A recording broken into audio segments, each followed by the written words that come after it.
Sa atong mga manok karon guys, nagkitay naman jud tungod kay daghan kayong niangyo ninig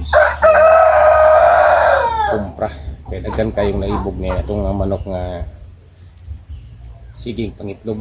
Walay paltos ang pangitlog kada adlaw. Nga gani jud sila sa tuwang kamagi sa atong mga manok kay dagko naman kini niya. Sigurado naman silang nag-itlog, dili na sila maglisod o galam nini kay nag-itlog naman.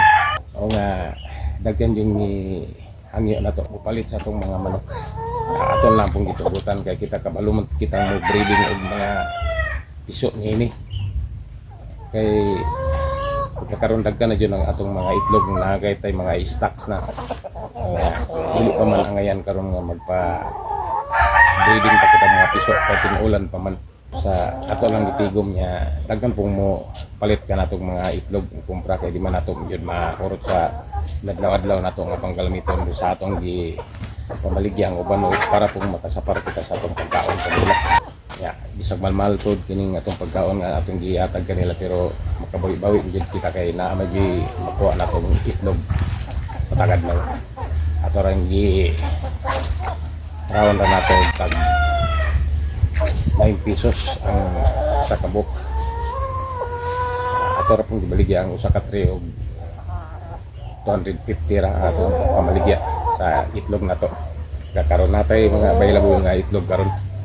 O kung kinsay layan nga mo gamit nini mga itlog nga mga organic nga mga itlog karong panahon na kita yung mga stocks direct bay-bay man ang nag-itlog ka na.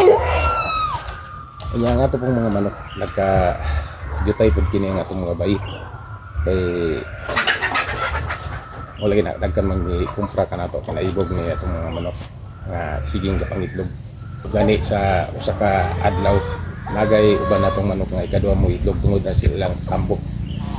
Nagagumitan po ka na sa atong gipakaon kanila nga laying mas kay sa kanya ito atong gipakaon og mga developer diferensya rin kaya sila kay pagkitay raman yun ang itlog nga atong ma-harvest kanila karon pusok-pusok na ang itlog tungod sa atong ipakaon kanila niya. Manday noon nga nagkajutay ang ato ang manok. Nagkadagkan ang itlog. Ay namay mo double kung itlog sa kadlaw. Yan man ana siya guys. Nya jutay ra ang atong mga laki kung gi buhi nga laman karon kay ang atong gipalabi ang mga bay jud mo may itlog. Kini mga laki na to.